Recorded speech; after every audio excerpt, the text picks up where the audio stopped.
সরকারকে সরাতে নতুন পথরেখা লাগবে, নইলে ২৮ অক্টোবরের মতো হবে। সরকার ভুল সিদ্ধান্ত নিলে অবশ্যই সমালোচনা করবেন, তথ্য প্রতিমন্ত্রী। কোটা আন্দোলন করায় ঢাবি শিক্ষার্থীকে শাস্তি। ভুল তথ্য দেখিয়ে রপ্তানি প্রণোদনা কমানো হয়েছে, বিটিএমএ সভাপতি। এতক্ষণ শুনছিলেন সংবাদ শিরোনাম, এখন থাকছে বিস্তারিত। সরকারকে সরাতে নতুন পথরেখা লাগবে, নইলে ২৮ অক্টোবরের মতো হবে। আওয়ামী লীগ সরকারকে ক্ষমতা থেকে সরাতে সর্বাত্মক প্রস্তুতি নেওয়ার আহ্বান জানিয়েছেন বিএনপি চেয়ারপারসনের উপদেষ্টা অ্যাডভোকেট সৈয়দ মোয়াজ্জেম হোসেন আলাল। এজন্য নতুন পথরেখার প্রয়োজনীয়তার কথা উল্লেখ করেছেন তিনি বলেন, দেশের বর্তমান পরিস্থিতি রাজনৈতিকভাবে মূল্যায়ন করতে হবে। বর্তমান সরকারকে হটানোর জন্য নতুন পথরেখা তৈরি করা উচিত। আমাদেরকে একটা সর্বাত্মক প্রস্তুতি নিতে হবে। একটা পূর্ণাঙ্গ লড়াই ছাড়া এদেরকে হটানো যাবে না। না হলে ২৮ অক্টোবরের মতো কিংকর্তব্যবিমূঢ় হয়ে যেতে হবে। শনিবার জাতীয় প্রেস ক্লাবের জাতীয়তাবাদী নবীন দলের উদ্যোগে এক আলোচনা সভায় তিনি এসব কথা বলে। প্রধান অতিথির বক্তব্যে বিএনপির স্থায়ী কমিটির সদস্য সেলিমা রহমান অভিযোগ করে বলেন, ভারত সরকারকে ঘুষ দিয়ে বাংলাদেশের প্রধানমন্ত্রী শেখ হাসিনা চীনে যাওয়ার অনুমতি নিয়েছে। সরকার ট্রানজিটের নামে ভারতকে যে করিডোর দিয়েছে, সে করিডোরে ভারতের এক প্রান্ত থেকে আরেক প্রান্তে যাওয়ার ব্যবস্থা হল। সেখানে বাংলাদেশের কোনো স্বাধীনতা ও স্বার্থ নেই। বাংলাদেশ এ ট্রানজিটের মধ্যে কিছু পাচ্ছে না। তিনি বলেন, তিস্তা প্রকল্পের কারণে আজকে বাংলাদেশের উত্তরাঞ্চল শুকিয়ে গেছে। যে প্রকল্পে আমরা পানি পাচ্ছি না, সেই প্রকল্পের পানি ছাড়া শেখ হাসিনা ভারতের সঙ্গে সমঝোতা চুক্তি করেছে। এটা আমাদের কাছে অত্যন্ত লজ্জাজনক, দুঃখজনক। বিএনপির এই স্থায়ী কমিটির সদস্য বলেন, পররাষ্ট্রমন্ত্রী বলেছেন, ভারত আমাদেরকে চীনে যাওয়ার অনুমতি দিয়েছে। ভারত আমাদের অনুমতি দেওয়ার কে? বাংলাদেশের স্বার্থ এবং কোনোটা ভালো হবে না হবে তা দেখার দায়িত্ব বাংলাদেশেরই। ভারত অনুমতি দিলে আমরা চীনে যেতে পারছি। ভারত অনুমতি দিলে আমরা চুক্তি করতে পারছি। বর্তমান সরকারের সবকিছুতেই ভারতের অনুমতি নির্ভর হয়ে পড়েছে। আয়োজক সংগঠনের সভাপতি হুমায়ুন কবির তালুকদার সভাপতিত্বে সভায় আরও বক্তব্য দেন বিএনপি চেয়ারপারসনের উপদেষ্টা আব্দুস সালাম, যুগ্ম মহাসচিব শহীদ উদ্দিন চৌধুরী অ্যানি, অ্যাডভোকেট আব্দুস সালাম আজাদ, স্বেচ্ছাসেবক বিষয়ক সম্পাদক মীর শরাফত আলী সুপু প্রমুখ। সরকার ভুল সিদ্ধান্ত নিলে অবশ্যই সমালোচনা করবেন, তথ্য প্রতিমন্ত্রী। তথ্য ও সম্প্রচার প্রতিমন্ত্রী মোহাম্মদ আলী আরাফাত বলেছেন, সরকার কোনো ভুল সিদ্ধান্ত নিলে, সরকারের কোনো ব্যর্থতা বিচ্যুতি থাকলে অবশ্যই আপনারা তুলে ধরবেন, সমালোচনা করবেন, বিরোধিতা করবে। কিন্তু যারা মিথ্যা কথা বলে, অর্ধসত্য বলে মানুষকে বিভ্রান্ত করবে, দেশকে আত্মঘাতী একটা অবস্থায় নিয়ে যাবে, তাদের মুখোশ উন্মোচন করুন, তাদের বিরুদ্ধে আপনারা প্রতিবাদ করুন। তথ্য ও সম্প্রচার মন্ত্রণালয়ের সিনিয়র সচিব মো. হুমায়ুন কবির খন্দকারের সভাপতিত্বে অনুষ্ঠানে স্বাগত বক্তব্য রাখেন মন্ত্রণালয়ের অতিরিক্ত সচিব মো. কাউসার আহমদ। বাংলাদেশ চলচ্চিত্র উন্নয়ন কর্পোরেশনের ব্যবস্থাপনা পরিচালক নুজহাত ইয়াসমিন, বাংলাদেশ চলচ্চিত্র পরিচালক সমিতির সভাপতি কাজী হায়াত, সম্মিলিত চলচ্চিত্র পরিষদের আহ্বায়ক খোরশেদ আলম খসরু, চলচ্চিত্র অনুদান কমিটির সদস্য ও ঢাকা বিশ্ববিদ্যালয়ের টেলিভিশন, চলচ্চিত্র ও ফটোগ্রাফি বিভাগের চেয়ারম্যান অধ্যাপক এ.জে.এম শফিউল আলম ভূঁইয়া, অনুদান কমিটির সদস্য ও চলচ্চিত্র নির্মাতা অমিতাভ রেজা চৌধুরী, চলচ্চিত্র অনুদানের স্ক্রিপ্ট বাছাই কমিটির সদস্য ও চলচ্চিত্র নির্মাতা মুশফিকুর রহমান গুলজার এবং স্ক্রিপ্ট বাছাই কমিটির সদস্য ও চলচ্চিত্র নির্মাতা ফাল্গুনী হামিদ অনুষ্ঠানে বক্তৃতা করে। তথ্য ও সম্প্রচার মন্ত্রণালয়ের বিভিন্ন পর্যায়ের কর্মকর্তা এবং চলচ্চিত্র সংশ্লিষ্ট ব্যক্তিরা অনুষ্ঠানে উপস্থিত ছিলেন। এ সময় প্রতিমন্ত্রী আরও বলেন, শিল্পী সমাজ, নাগরিক সমাজ এবং ক্রিয়েটিভ ইন্ডাস্ট্রি সবাই অসত্যগুলোর প্রতিবাদ করুক। তথ্য ও সম্প্রচার মন্ত্রণালয় থেকে সব বিষয়ে চলচ্চিত্র সংশ্লিষ্টদের সঠিক তথ্য দেওয়া হবে। মিথ্যাচার ও অপপ্রচারকারীদের বিপক্ষে চলচ্চিত্রের শিল্পী, পরিচালক, প্রযোজক সহ সংশ্লিষ্টদের শক্ত অবস্থান নেয়ার আহ্বান জানান মন্ত্রী।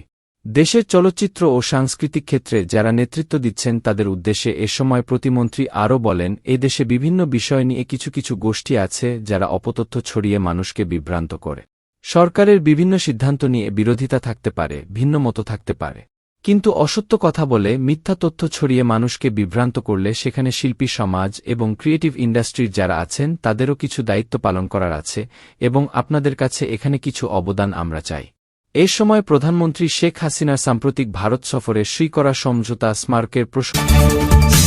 কোটা আন্দোলন করায় ঢাবি শিক্ষার্থীকে শাস্তি। চলমান কোটাবিরোধী আন্দোলনের সঙ্গে যুক্ত থাকায় ঢাকা বিশ্ববিদ্যালয়ের ঢাবি সমাজবিজ্ঞান বিভাগের সহশিক্ষামূলক বিতর্ক সংগঠন সোসিওলজিক্যাল ডিবেটিং সোসাইটি এসডিএস এর সাধারণ সম্পাদক মোশাররফ হোসাইনকে অব্যাহতি দিয়ে শাস্তি প্রদান করেছেন সংগঠনটির মডারেটর অধ্যাপক ডা. জামাল উদ্দিন। শনিবার সংঘটিত এই ঘটনার প্রতিবাদে সংগঠনটিতে থাকা 2021-22 সেশনের 22 জন বিতার্কিক একযোগে পদত্যাগ করেছে। এ বিষয়ে সোসিওলজিক্যাল ডিবেটিং সোসাইটি এসডিএস এর অব্যাহতি পাওয়া সাধারণ সম্পাদক মোশাররফ হোসাইন বলেন, আমি কোটা সংস্কার আন্দোলনের সঙ্গে যুক্ত থাকায় এবং ফেসবুকে কোটা আন্দোলন নিয়ে পোস্ট করায় আমাকে সংগঠন থেকে অব্যাহতি বহিষ্কার করা হয়েছে। সংগঠনের মডারেটর জামাল উদ্দিন স্যার একতরফাভাবে কোনো নিয়মের তোয়াক্কা না করে এই সিদ্ধান্ত নিয়েছে। তাছাড়া আদালত অবমাননার দায়ে মামলা দেওয়ার হুকমি পর্যন্ত করেছে। তিনি বলেন, আমি এসব হুমকি এবং বহিষ্কারাদেশের কারণে একটু বিচলিত বা ভীত নই। আমি এবং আমরা সহযোদ্ধারা দাবি আদায় না হওয়া পর্যন্ত কোটা সংস্কার আন্দোলন চালিয়ে যাব। সংগঠনটির উপপ্রচার ও প্রকাশনা সম্পাদক আব্দুল্লাহ আল ফাহাদ বলেন যে বিতর্কের প্ল্যাটফর্ম পরমত সহিষ্ণুতার শিক্ষা দিতে পারে না, যেখানে ছাত্রদের যৌক্তিক অধিকার আদায়ের আন্দোলনে অংশগ্রহণের জন্য একজন দায়িত্বশীলকে অন্যায়ভাবে বরখাস্ত করা হয়। সেই বিতর্কের প্ল্যাটফর্ম থেকে সমাজবিজ্ঞান বিভাগের 16তম ব্যাচ তথা 2021-22 সেশনের বিতার্কিকরা একযোগে পদত্যাগ করেছে। তিনি লেখেন, যারাই সমাজবিজ্ঞান বিভাগে বিতর্কিত বিভাজিত কর্মকাণ্ডের সঙ্গে যুক্ত হবেন তারা কখনই ছাত্রছাত্রীদের সার্বজনীন কমিটিসমূহের নেতৃত্বে আসতে পারবেন না। ক্লাস ক্যাপ্টেন সহ এ জাতীয় কোনো ধরনের নেতৃত্বে আসতে পারবেন না। যারা বাইরের ঘটনাকে নিয়ে বিভাগের সৌহার্দ্যপূর্ণ পরিবেশ বিনষ্টের কারণ হবে তারা অবশ্যই ক্ষতিগ্রস্ত হবে। অতীতেও এগুলো মোকাবিলা করা হয়েছে, এবারও মোকাবেলা করা হবে। আশা করি সংশ্লিষ্ট সকলের শুভবুদ্ধির উদয় হবে। ভুল তথ্য দেখিয়ে রপ্তানি প্রণোদনা কমানো হয়েছে, বিটিএমএ সভাপতি। রপ্তানি উন্নয়ন ব্যুরো ইপিবি রপ্তানির যে তথ্য প্রকাশ করে তার সঙ্গে পণ্য উৎপাদন ও রপ্তানি তথ্যের মিল নেই বলে অভিযোগ করেছে Bangladesh textile mills association BTMA. সংগঠনটির সভাপতি মোহাম্মদ আলী বলেন, এটা একটা ষড়যন্ত্র। এর মাধ্যমে আমাদের শিল্প খাতকে ক্ষতিগ্রস্ত করা হয়েছে। তিনি বলেন, রপ্তানি উন্নয়ন ব্যুরো ইপিবি রপ্তানির যে তথ্য প্রকাশ করে তার সঙ্গে আমাদের পণ্য উৎপাদন ও রপ্তানি তথ্যের মিল নেই। এ নিয়ে 2 বছর আগে রপ্তানি সংক্রান্ত জাতীয় কমিটিতে আমরা আপত্তি জানিয়েছিলাম। তখন ওই বৈঠকে বাংলাদেশ ব্যাংকের গভর্নর ও অন্যরা আমাদের ধমক দিয়ে বলেছিলেন, আমরা গভর্নর বলি আপনাদের রপ্তানি বৃদ্ধি পেয়েছে, আপনারা ব্যবসায়ী বলেন কো। এভাবে ষড়যন্ত্র করে ভুল তথ্য দেখিয়ে তাদের রপ্তানি প্রণোদনা কমানো হয়েছে বলে উল্লেখ করেন মোহাম্মদ আলী। শনিবার রাজধানীর কারওয়ান বাজারে বিটিএমএ কার্যালয়ে আয়োজিত এক সংবাদ সম্মেলনে এসব কথা বলেন মোহাম্মদ আলী। সংবাদ সম্মেলনে আরও উপস্থিত ছিলেন বিটিএমএর সহসভাপতি ফজলুল হক ও ফাইজুর রহমান। বাংলাদেশ ব্যাংক সম্প্রতি রপ্তানির বিপরীতে নতুন করে নগদ সহায়তা কমানোর আদেশ জারি করে। এই সিদ্ধান্তের বিষয়ে নিজেদের অবস্থান জানাতে বিটিএমএ সংবাদ সম্মেলনটির আয়োজন করে। সংবাদ সম্মেলনে বিটিএমের পক্ষ থেকে জানানো হয়, চলতি 2024-25 অর্থবছরে বস্ত্র, টেক্সটাইল ও তৈরি পোশাক শিল্প খাতে রপ্তানির বিপরীতে প্রণোদনা বা নগদ সহায়তা কমিয়েছে বাংলাদেশ ব্যাংক। কোনো ধরনের বিকল্প না রেখে এভাবে নগদ সহায়তা কমানোয় দেশের বস্ত্র খাতের সক্ষমতা কমবে। নানাবিধ সংকটের কারণে ইতোমধ্যে বেশ কিছু কারখানা বন্ধ হয়ে গেছে। আরও অনেক কারখানা যেকোনো সময় বন্ধ হয়ে যেতে পারে। এ অবস্থায় অবিলম্বে বাংলাদেশ ব্যাংকের জারি করা সার্কুলার বা প্রজ্ঞাপন প্রত্যাহার করে নগদ প্রণোদনা আগের অবস্থায় নেওয়ার দাবি জানায় বিটিএমএ। একই সঙ্গে দ্রুত সময়ের মধ্যে বস্ত্রশিল্পের জন্য একটি যুগোপযোগী টেক্সটাইল পলিসি নামে নতুন নীতিমালা প্রণয়ন এবং ব্যাংক ঋণ পরিশোধের জন্য 1 বছরের গ্রেস পিরিয়ড প্রদানের দাবি জানায় সংগঠনটি। বিটিএমএর সভাপতি বলেন, প্রতি অর্থবছরে বস্ত্র ও পোশাক খাতে রপ্তানির বিপরীতে মাত্র 8,000 কোটি টাকা নগদ প্রণোদনা দেয় সরকার। এটি দেশের প্রায় 8 লাখ কোটি টাকার জাতীয় বাজেটের তুলনায় খুবই সামান্য। এর বিপরীতে বিপুল পরিমাণ রপ্তানি আয় অবদান রাখছে বস্ত্র ও পোশাক খাত। কিন্তু সম্প্রতি বস্ত্র ও তৈরি পোশাক খাতে রপ্তানির বিপরীতে প্রণোদনা বা নগদ সহায়তা ব্যাপকভাবে কমিয়েছে বাংলাদেশ ব্যাংক। এটা বাস্তবায়িত হলে তা এই দুটি খাতে নেতিবাচক প্রভাব ফেলবে। মোহাম্মদ আলী বলেন, গত 3 বছরের বেশি সময় ধরে জ্বালানি সংকটের কারণে স্বাভাবিক উৎপাদন কার্যক্রম ব্যাহত হচ্ছে। বিশেষ করে গত কয়েক মাস যাবৎ তীব্র গ্যাস সংকটের কারণে কারখানাগুলো তাদের উৎপাদন ক্ষমতার 40-50% বেশি ব্যবহার করতে পারছে না। ফলে সুতা ও কাপড় উৎপাদন ব্যাপকভাবে কমেছে। এতে উৎপাদন খরচ বেড়ে প্রায় দ্বিগুণ হয়েছে। এতে প্রতিযোগী দেশগুলোর সঙ্গে এ খাতের প্রতিযোগিতার সক্ষমতা নষ্ট হচ্ছে। এর প্রভাব তৈরি পোশাক রপ্তানিতে দেখা যাচ্ছে। অন্যদিকে বস্ত্রশিল্পে উৎপাদন খরচ বৃদ্ধি পাওয়ায় স্থানীয় বাজারও বিদেশিদের হাতে চলে যাচ্ছে।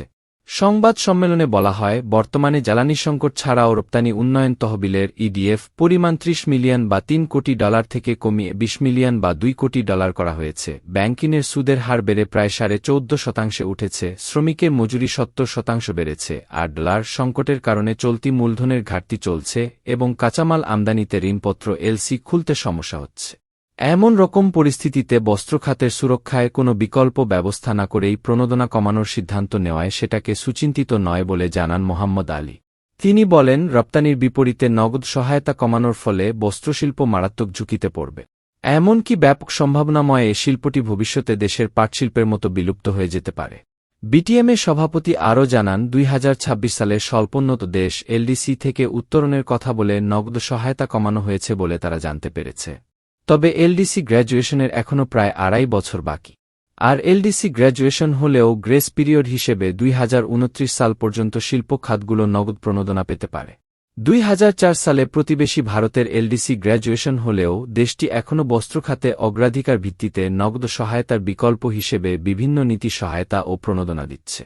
মোহাম্মদ আলী আরও বলেন, যারা প্রধানমন্ত্রী ও অন্য শীর্ষ নীতি নির্ধারকদের বস্ত্রশিল্প সম্পর্কে ভুল তথ্য দিয়ে এবং নানামুখী চাপ প্রয়োগ করে এই শিল্পকে ধ্বংসের দ্বারপ্রান্তে নিয়ে যাচ্ছেন, তারা আসলে দেশকে বিদেশি বাজারে পরিণত করতে চায়।